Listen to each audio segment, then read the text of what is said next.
Afternoon. This is Veterans Talk. It ain't nothing but a thing, but it's a thing we want you tuned into every Saturday afternoon. This is a great Saturday. I'm Elsa McGee, your host, and I'm here with my sidekick and colleague on the Sons of Atlanta Vietnam War Memorial. And we're gonna talk about some of that today, Michael. Good to have you back, bro. Man, great to be back. But we got a special guest here with us today. We want to introduce this brother real quick because he has come on deck with some stuff, man, that was mind blowing. I mean, you know, his history and his accomplishments and his connections, you know, just kind of blew my mind away. So welcome, brother Tony. Thank you for taking a moment to come in. We got a great MOU, a Memorandum of Understanding, Michael. I want you to look at that briefly because we finna let Tony introduce himself while you look at that, because I know you got a lot of background knowledge about our product and what we're doing. So, Brother Tony, how you doing?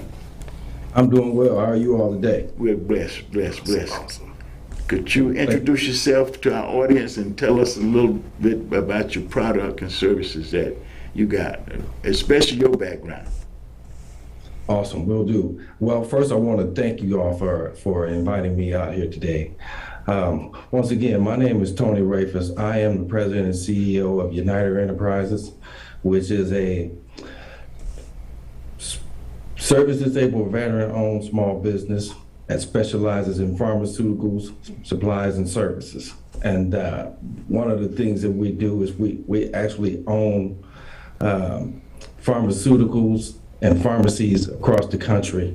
We're in like 36, 37 states, and we're growing to 50 as rapidly as we can. One of the things that we wanted to do in speaking with Brother McGee and his team, we wanted to see if there's a fit where we can come in and assist with some of the things that we want to do inside of the veteran community, because in my mind, and hopefully I'm not overstepping my boundaries here, but in my mind, a lot of us veterans end up coming up short. So the way I've done it over the last 20 years is to not so much come up short because I wait for someone else to do for us. I usually just grab the bull by the horns and we take what we want. Mm-hmm. So hopefully, once again, that didn't come off too aggressive.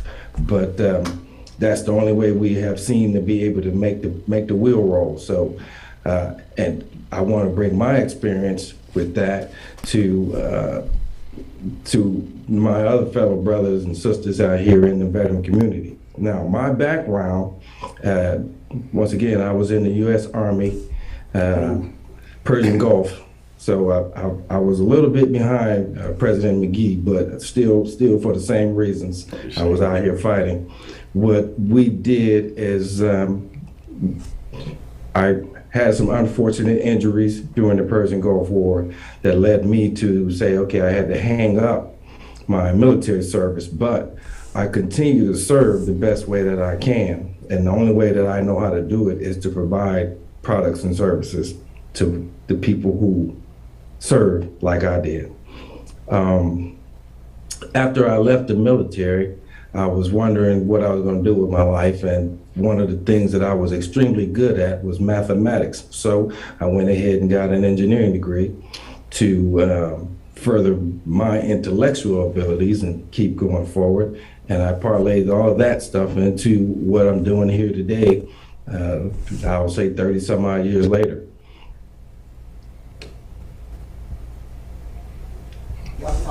Awesome. Okay. Awesome. Can you tell us a little bit about your product, Brother Tony? Would you do that for us, please? Because you know, we talked about one of the most diagnosed conditions at the VA. I'm thinking it's in the top 10 is ED.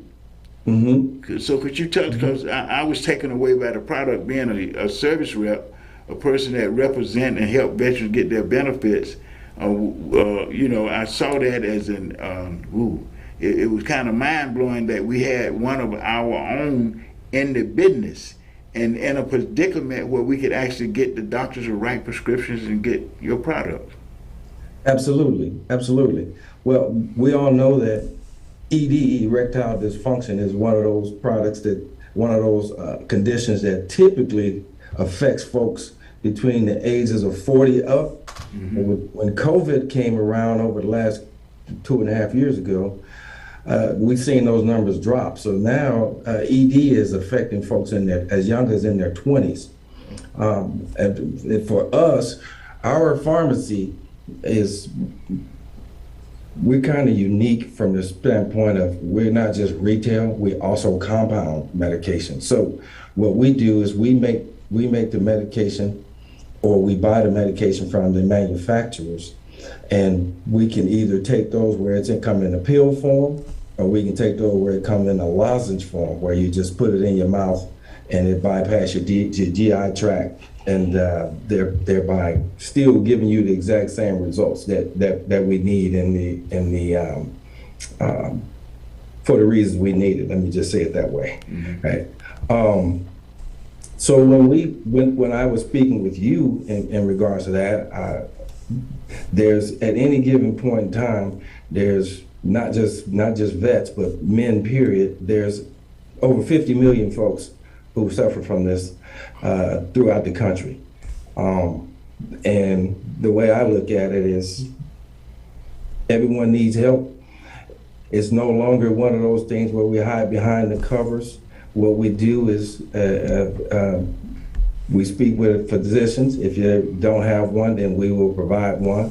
And what we'll do is treat our brothers for the conditions and take care of their needs in short order. And the beautiful thing about it is we discreetly ship all the products to your home. So it's not like everyone knows exactly what's coming in the boxes. So it's real discreet.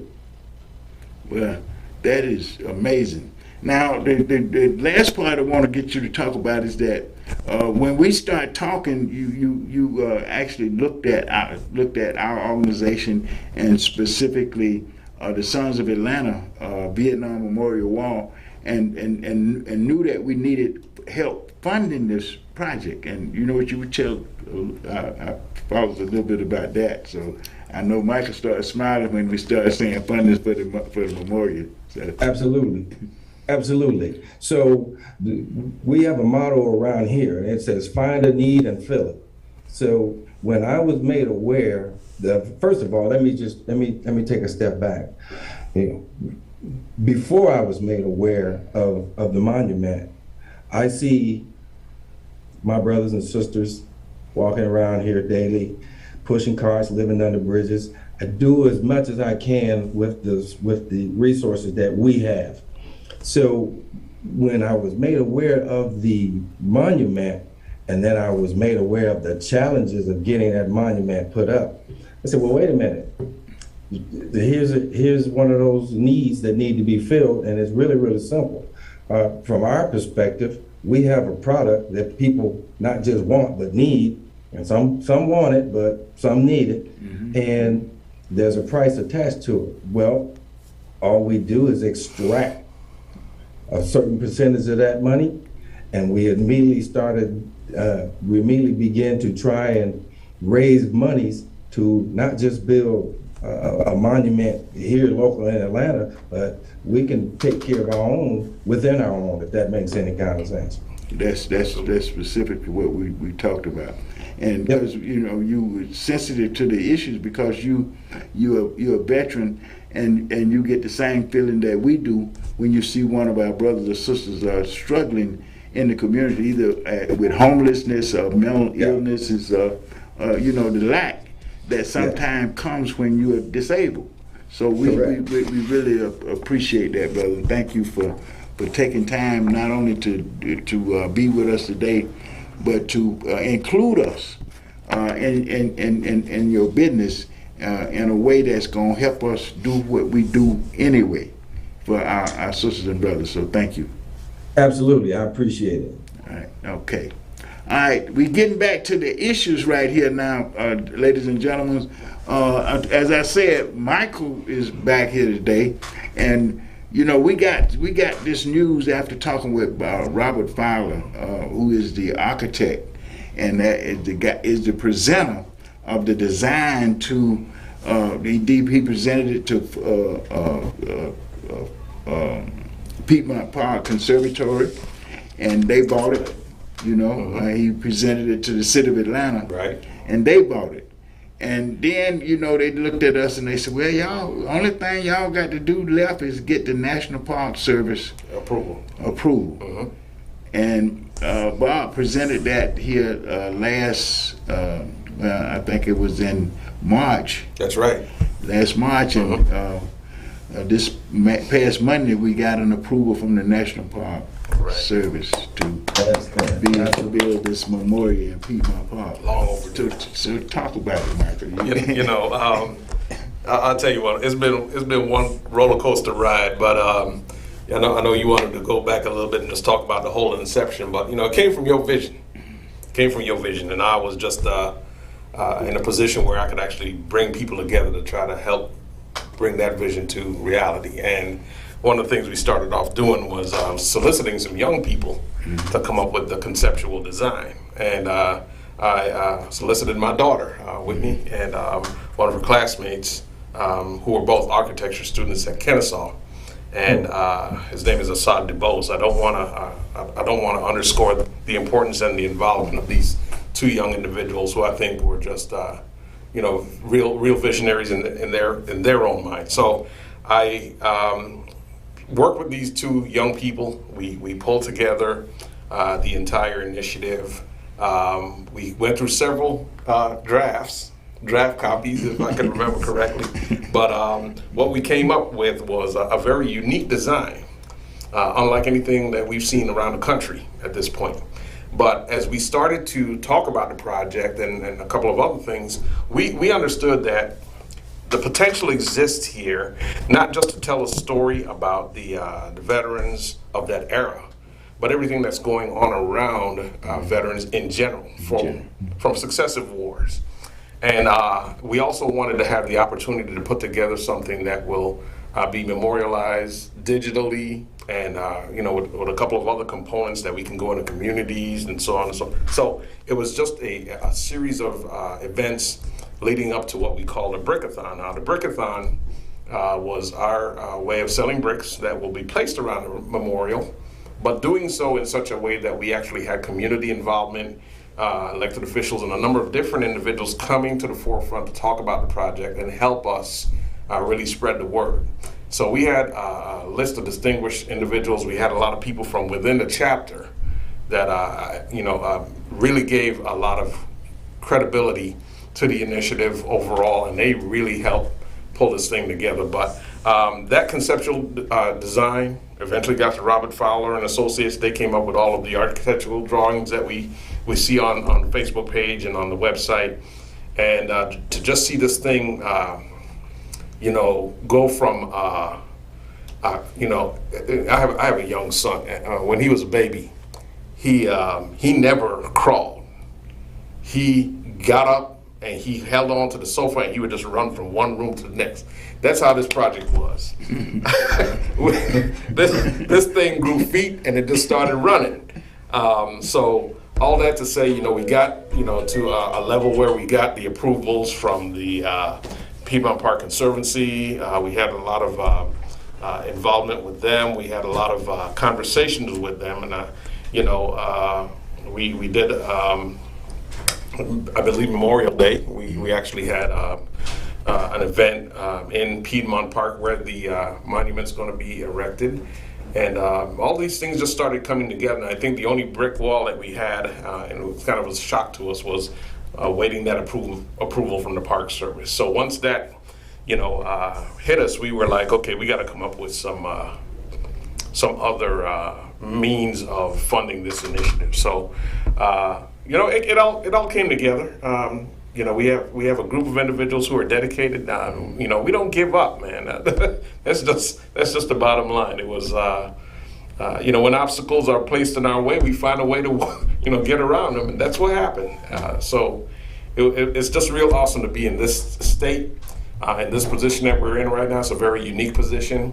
And again, this memorial serves to bring individuals together at a point in time in our country where we need true unity. I don't want elected officials talking about unity and not meaning it.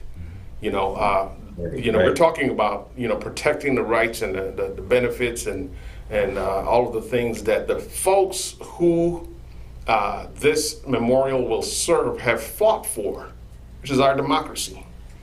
Okay, I can't put it any other way.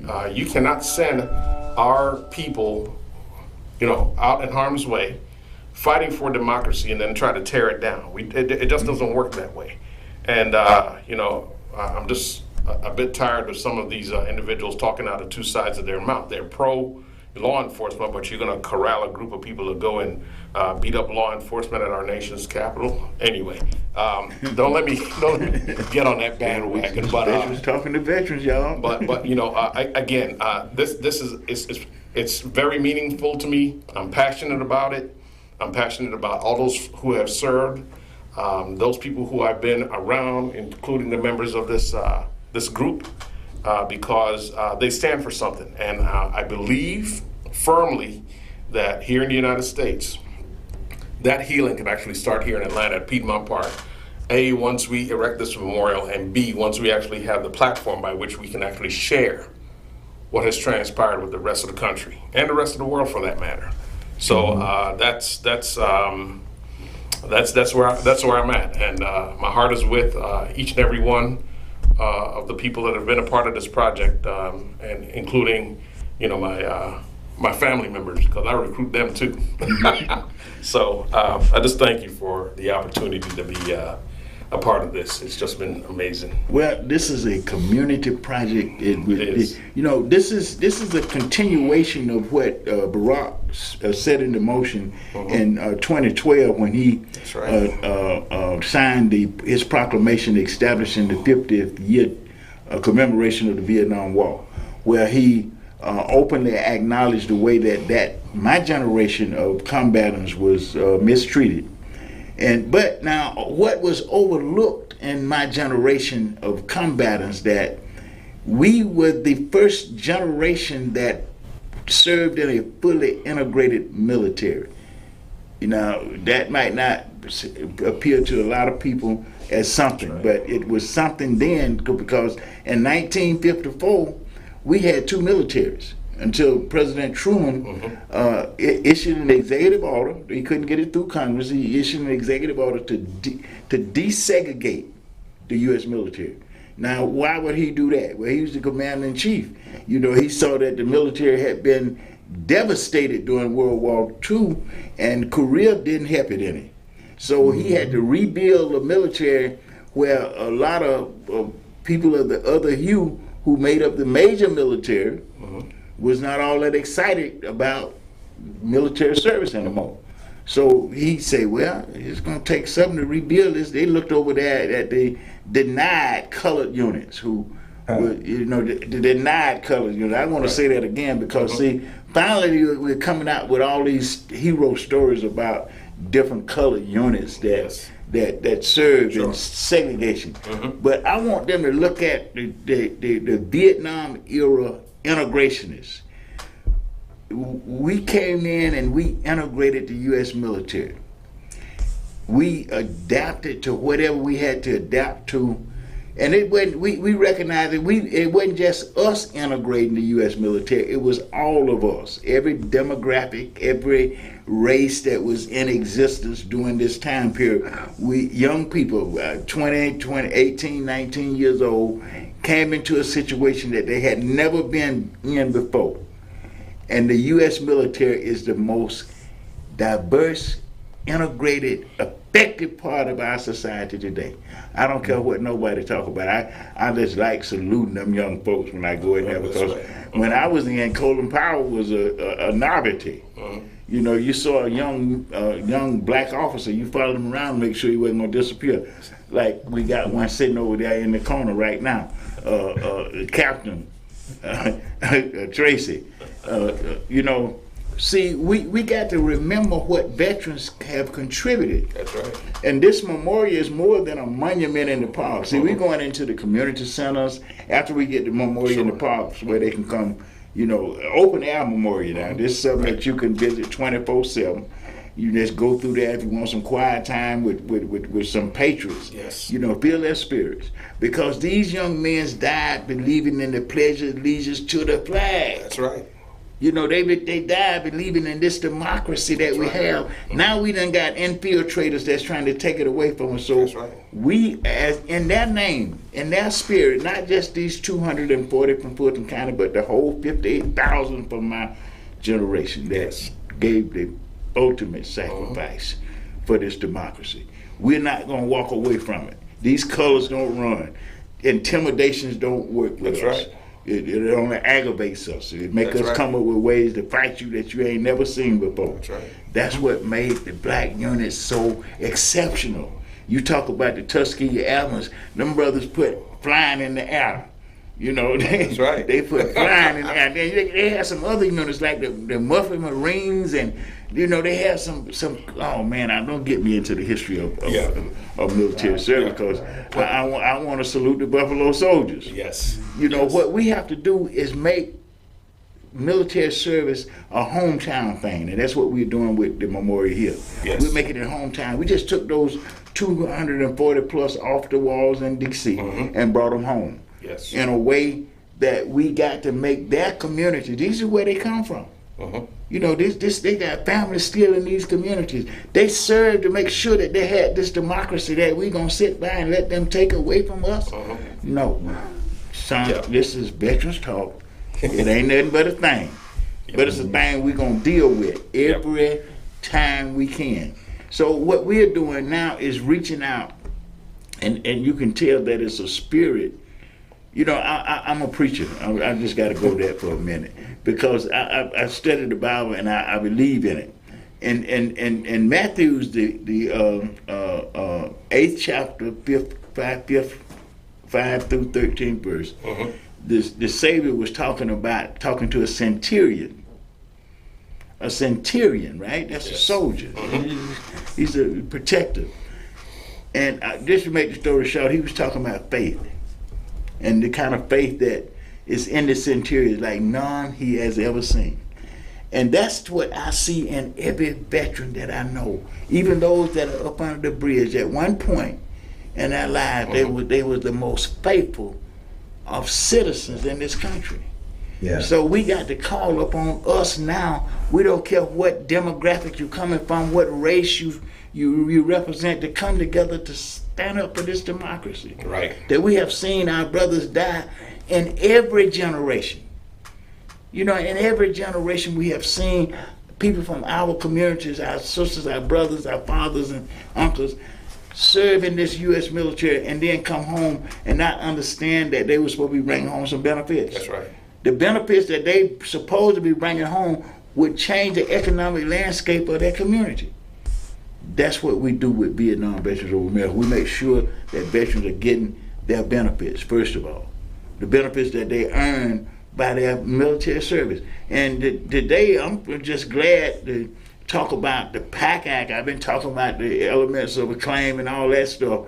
But the Congress has just expanded a lot of benefits. They didn't go far enough. Right. So we got to talk to them about amending the PAC Act. You know, I mean, it's a good step in the right direction now. And I'm not condemning it, but I'm not standing up saying, oh, it's the all in all, because it excluded thousands of veterans. That's right. Right? How did it exclude? They didn't recognize the locations where they served as being exposure points. Right. You know, so we got to read the law, see what it says. Correct. Understand what we got to do to get it changed. Yeah.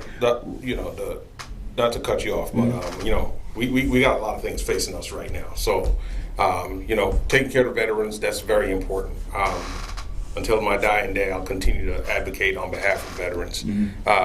From a national security perspective, we talked about a few things earlier in the show, but I do want to bring to light that we're at a point in time in our country where there's so much political divisiveness that we are right now challenged with meeting recruitment numbers in just about every branch of the U.S. military. Some branches actually reporting that they are only at 66% of their year-to-date or annual recruitment numbers, and they're going to fall very short.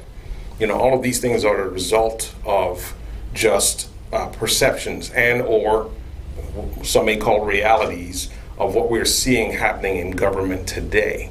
So this becomes a national security issue, and these are some of the things that not just this group, but every other veteran that I've spoken to is concerned about, and we have to be, because we've seen what happened with Ukraine.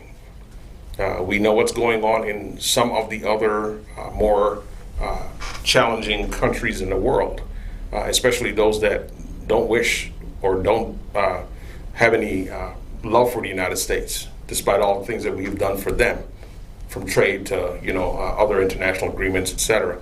So we're at a point in time right now where this subject is going to be crucial, and it's going to be important for us to really galvanize, not just around the memorial, but all of the national events that are in play right now as it relates to veterans, but also as it relates to our national security. What kind of country do we want to be? So I just want to make sure that we don't forget these things as they exist today. And it's more important now than any other time that I've ever seen that we actually press our elected officials and understand exactly what side of the equation they're on.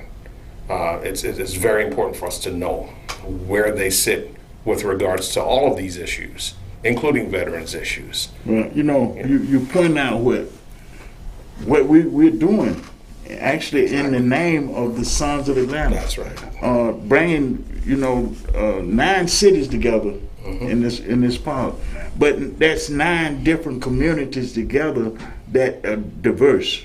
That are very diverse, because what we're looking at is that veterans, even though we're less than 1% of the population, one of the smallest minorities in the country, we're one of the highest voting minorities in the country. Yes. We are the most organized minority in the country, and one of the most influential minorities in the country. Why would I say that? You're a perfect example. Our families follow us. They sure do. Our families, our loved ones, our families follow us. So we appeal in the last 30 days, we have come together with at least 6 different organizations in Fulton County to form what we're calling Veterans Voting for the Democracy. Not just going into November, but going forward, period. Yes. And raising these young men as examples of why we should keep our democracy. This is the sacrifice that we have already made, and the sacrifice that we're gonna make is what you're talking about now. When you look at the number of young people that's going into the military, they're not going into the military like they should be going into, because of the government that we have allowed to develop by the way we vote. Absolutely. We're electing the wrong folks to represent us. We're not vetting the candidates that come for us. We let them do all these commercials and all this television stuff, and the polls show this, the polls show that. No, you need to come talk to us about the issues that we want. We got veterans right now willing to stand up and say, listen, we're tired of the automatic war weapons in our communities. That's right. We're sick of the gun violence that in our community. We're sick of having politicians that will stand up more for the NRA than for our children that has to go to school. Yes. See, veterans are coming together to talk about the issues that all of us, the whole community, is talking about. We got a reason to tell them they should come together and do this. The sacrifices of these 240 that wasn't even able to vote before they died because of the government that was in place that time. But we have grown. We have grown the democracy. Yes. And we're going to continue to grow the democracy if we can get veterans to come together to stand to say, I don't care whether you're a Republican or a Democrat. If you're not doing the mission of your job when you go into office, you won't be there next time you come around. And we're watching you. All right now. You know, because we're watching you. We're tired of being sick and tired. That's right. You know, I don't want to go to the VA and get beat up. Mm-hmm. You know, I don't want a governor in place that would allow guns to be worn in the open by anybody. You know, I don't need that. I don't want no governor. I don't want no senator that's gonna impede upon the rights of a woman over her own body. Because if we let them get away with that, what they coming with next? That's right. That's right. This is just veterans talking to veterans and the community about all things veterans and the community. Yes. We're one. Yes. We are one, and we have to have this conversation. We got to create this conversation to where it become an everyday conversation, so we understand that we got forces that's coming against our way of governing, our way of, and it has not just started. You know, we tired of 2% of the population having 90% of the wealth, and we cooperating with it. Yes, we are. That's true. This is what Brother Tony was trying to tell us now. You know, we got to do something for ourselves. Right. We got to stand up together because we are in it together. We got this stuff all confused. We're watching too much television. Yes, and we, You know, and we have so many capabilities as a group of people, and we have the ability to really get our veterans to a much better place. Mr. Rafus, I want to ask you a couple of questions. So, you know, with respect to your product, real quickly, what makes yours different from some of the others that are out there on the market? If you don't mind talking about that. Oh, well, there's nothing that makes any of these products different from anything else that's out here. The difference is what you do with the product after you get it, right? Correct. Like, for example, we're philanthropic on this side of the yard. So we believe that, and I've been around this industry long enough to know that most companies, once they get the money, they don't give any of it back. You're not going to be able to get that. Over here, what I'm saying is every time something happens through this network, there's going to be a rebate of sort, right? Because I don't just want to take care of and assist with taking care of a monument. I want to assist in taking care of veteran causes. This isn't the only cause that we're going to have as vets, right? We're going to have causes every time you turn around. There's going to be something that we need. And sad to say, let me just say this. Initially, I was under the false sense of thinking that the government took care of these things. Oh, how sad and wrong I was. Once I realized that, I said, you know, you pretty much have to do what I do personally. I don't ask anyone for anything. I manufacture it, you know, and I train you mentioned one of your children going to Kennesaw. I have one of my kids graduate from Kennesaw as well. So big ups to Kennesaw. So, and I train these children. I said, listen, anything you want in this world, you got to conjure up a method to get it, and you got to act aggressively about getting it. Yes. And lastly, you must partner with the right people. Absolutely. You cannot get $100 and hold on to $100 and expect to make change. You're gonna have to part way with some of it. You know what I mean? That's right. You have to feed the change. You can't just be the change. You know. Understood. And on that note, I want to say this, highlight to some of our partners in the veteran community on September 24th. Out in Decatur, Georgia, we got some veterans out there, and the senator and Hank Johnson gonna be at this particular event. And this is what we do: bring them out so we can talk to them face to face.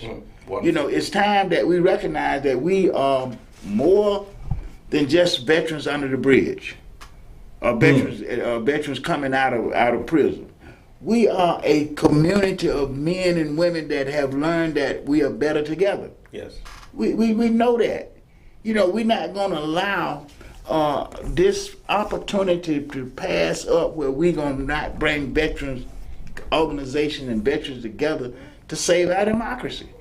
You know, I don't know what the people think that we gonna sit up and watch them put some people above the law, or they won't enforce the law, and we just gonna sit back and say, well, they're in charge. We finna take that charge away from them. We're gonna put it in the hands of people that can keep their oath of office, of service. I know what that feel like. I mean, the VA got a lot of issues, and it's because of the people that we have been electing, who appoints the people that's over the VA that do all this bad hiring. Or they ain't betting the people they hire. I don't want to look at a veteran that's got cancer and can't get treatment at the VA. I don't want to hear that news. Right. Understood. You know, we got to understand that these are our issues. They're the same issues that every other demographic in the community is having. We need to work together. We need to stop all this misinformation about these different politicians that gonna be able to get away with just running ads on the TV. They need to come talk to us before November. Yes, absolutely. And they ain't just talking to Vietnam Veterans of America. They talking to veteran groups across Fulton County. And I'm hoping before it's over with, they're gonna be talking to veteran groups across the state of Georgia. I'm going to Macon on the 22nd of this month to a statewide meeting. We're talking to all 17 chapters of Vietnam Veterans of America. And then we got websites where we can talk to all 700,000 veterans in the state of Georgia. All of us ain't gonna do it, but most of us are. Yes. We're gonna go to the poll in November and vote for democracy. Wow. Because we done already served for it. Yes. We're not gonna go against our own best interests. We just gotta talk to each other. We got to come together and let the politician know it ain't business as usual. Right. It's not business as usual. Mm-hmm. You know, we got a platform. We have created a platform with this memorial.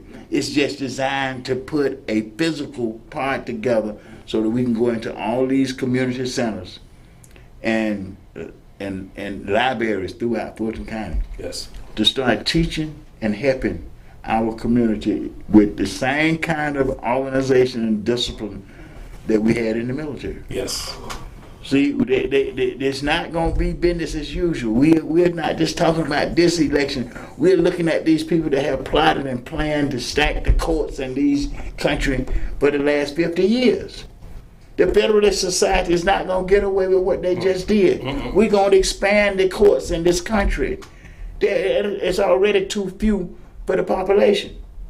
And we're gonna get immigration laws that recognize that we need immigration. You know, we're gonna stop the foolishness. Absolutely. We're gonna talk like military people talk.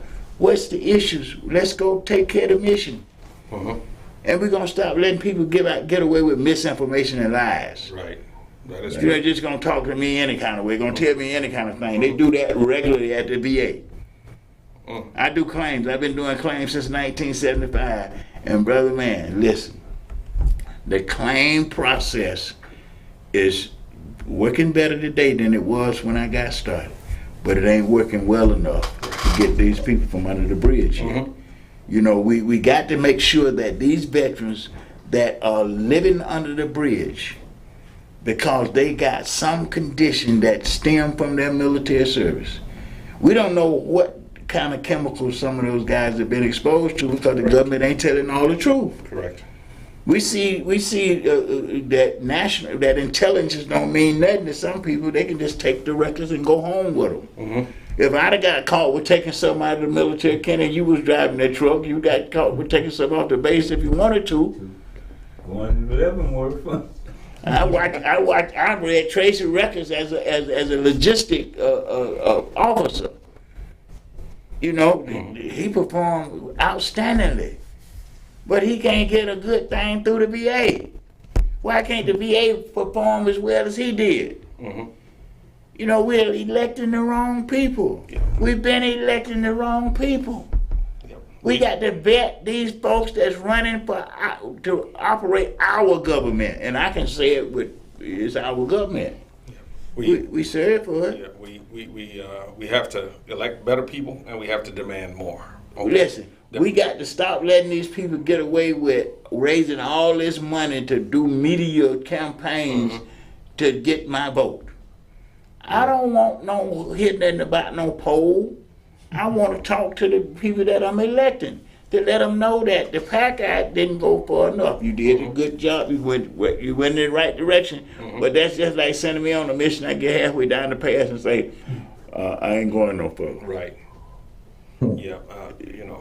We got to do better than this, and we know we can do better.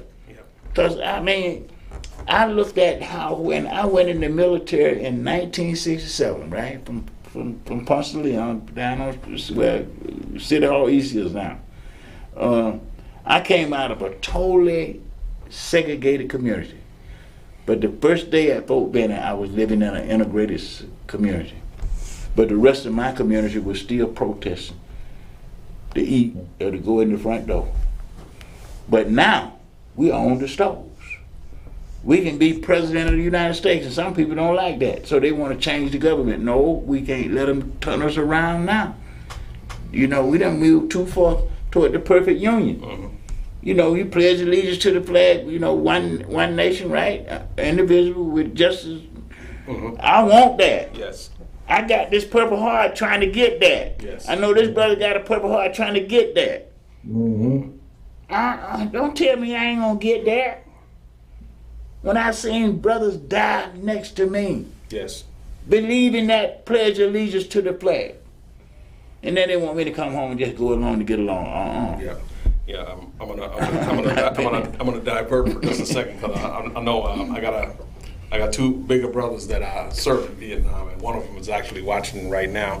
My oldest brother, Franklin, he's currently in Denver, and he had a trip to the VA. He goes there routinely, but he had a trip to the VA the other day, and he was being treated for a condition, let's call it that. And in the process of that treatment, let me just say it, he had a bloody nose, and we just did not know where it was coming from. It was persistent. It started early that morning and just wouldn't go away. So he goes to the VA, and they said, okay, we need to do a couple of things here to find out exactly what's going on. So they're running tests, do an MRI, and they said, okay, here from a services perspective, you had an MRI recently. We didn't find anything wrong, but this time around, the only thing that we're going to do differently is we're going to make sure it's a full body MRI or a full body scan. So they conducted that scan, and they found a mass at his frontal lobe in his brain. Okay, so why am I telling you this? I'm telling you this because for all of the services that are performed, okay, if you are to be completely diagnosed for any of your illnesses or ailments, the best thing to do is make sure that you have a full imaging done. Okay, so if somebody's going to conduct a scan from your neck down, that doesn't tell everything that's going on or potentially going on with your body. In this particular case, this mass, they found it at the frontal lobe, and then, it was such a concern to them that they ended up having him life flighted from the VA to a trauma center because they were preparing him to go into some type of emergency surgery. Naturally, you get to the trauma center, and of course they performed some more tests there, found out that the mass had calcified, so it was not an immediate threat. And there's still some avenues that we can take to actually rectify that. But here's what I'm saying. For family members of individuals who are aging, have served in the military, who are going through any type of condition or any type of ailment whatsoever, it's okay to demand more. And this is a conversation I had to have with my niece, who is his primary caretaker, that it's important for you to know exactly what your rights are. So when you go to these appointments, demand more, okay? Ask. Okay, you may not necessarily get the answer you need, and just make sure that they're giving you answers that are going to satisfy you. But I believe, and mind you now, had this been detected much sooner, we would have probably had an opportunity to deal with it a long time ago. We have no idea how long this has been there, but I'll tell you this much: God had a different plan. So the fact that it's calcified, there's no nerves or any blood being supplied to this is a testament in itself. But you're talking about a man who endured so much, rose from the enlisted ranks all the way to chief petty officer. And I poke fun at him, and like I said, I know he's watching me, but I remember the day that son of a gun took me off the doggone dock and threw me in the water and had me treading water, trying to teach me how to swim. But I'm still traumatized by that to this day. But I'm poking fun at it. But the truth of the matter is that all veterans who have served in one capacity or the other, okay, understand what your rights are and make sure that you are getting the care that you need, and make sure that if you go to the VA and somebody's going to request that you get any type of scan, make sure it's comprehensive. Make sure it's comprehensive and that you understand the full effects of everything that scan delivers. Make sure you ask the right questions, and just make sure that your family members know what's going on as well, and request copies. And let me say this to your brother. Thank you for your service, but this is a good example of what we're talking about right now. When the way we are voting and who we're voting for, we got to get away from this profit motive medical care system that we have in this country. And the only way we're going to do that is to elect the right people. Now, VA is equipped to do better, but because they are profit motivated. When I say profit motivated, we're talking about how many doctors going to see how many patients, and the way the medical care is organized. They don't do full diagnosis because it's they one diagnosis here, one diagnosis there. But what this conversation is what we need to be talking about. We're going to continue this conversation next week, because the way we vote is critical now, and the fact that we need to vote right now in a way that Malcolm would see, we got to take the lesser of the two evils. We just got to take the lesser of the two evils, because it is a matter of the battle of the bullet. Yes. I want to say that it is a matter of the battle of the bullet, because they got some people that think that they can intimidate poll workers. Mama, grandmama, whoever they feel like they want to intimidate to get their way. They need to understand that day is past. They need to get away from that. They need to go sit down somewhere. That's right. And what we need to do, we're building a rally of veterans in the state of Georgia to go to the poll for our democracy. And we're going to do it throughout the United States, because something got to change. Yes. And I want to thank Tony for being with us today, brother. Thank you for being back, because now you need to talk with your wife, because we need you back on the set. All right. So I hope she's listening, so she won't be saying that you put me up to this. You know what she's gonna say? Yeah. Take them. Till next week, folks. Till next week. This Veterans Talk. It ain't nothing but a thing, but it's our thing. Yes. And I want to thank God for letting us have it. Yeah, www.sonsofatlanta.org and on Facebook at Vietnam Veterans of America, Chapter 1118. Thank you for joining us today. And have a great day. Thank you, brother. I didn't get a chance to get